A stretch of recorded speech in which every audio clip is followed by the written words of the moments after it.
Assalomu alaykum.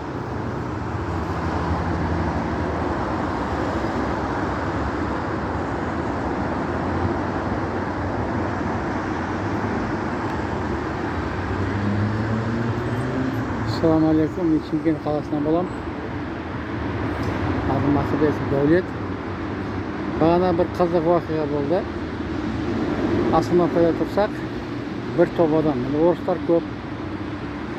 Bir o'zbek shal, bir 80'lerga borib qolgan shal nevarasini maktabga olib borib yotar ekan. Nevarasini aytadi, o'zbekchada birinchi aytdi. Keyin o'rishalab aytib o'tir. Знай свой родной узбекский язык, оршалап айтып отыр. В Казахстане ты должен знать еще два языка, русский и английский. Больше тебе ничего не нужен. Теперь айтым, а государственный язык десе, а разве казахский язык существует? Қараң өзбектің айтқан сөзін. Жақта орыстар күліп отыр остановкада. Айтым, а разве русский языка есть? А где у русская республика, чтобы быть языку деген? Ана қатындар бұрылып қалды, мен тескері бұрылып қалды. Ана кісі, о чем вы говорите? Нема deyapsiz? Өз тарихыңызды білің. Сіздің тарихқа, сізде тарихта жоқ дейді. Оны өзбекшелеп айтып отыр. Қазақта тарих жоқ екен.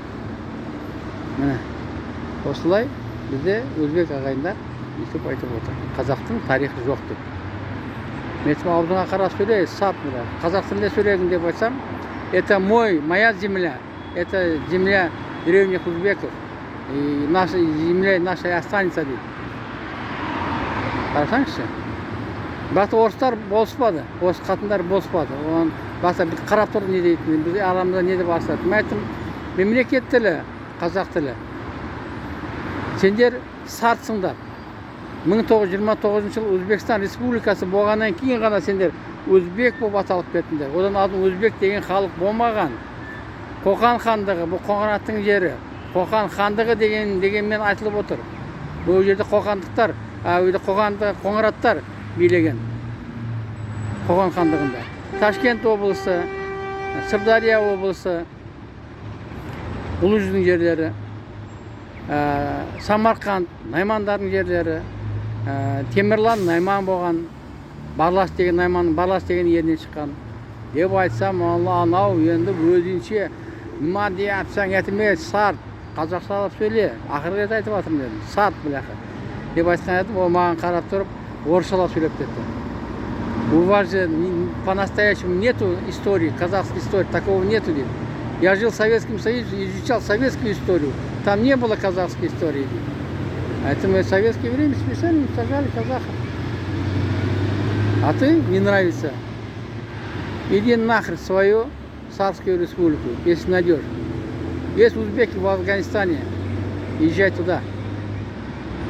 Но Узбекистан это чисто казахские земли, туркменские земли и каракалпакские земли. Там нет земли сартов и никогда не было.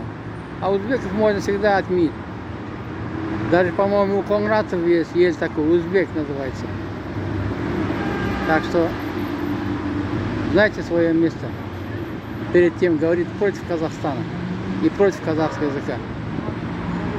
Учите своих детей, учите свой родной узбекский и русский, английский. Больше Казахстана языка тебе изучать не надо. Это он говорил своему внуку. Вот такие дела.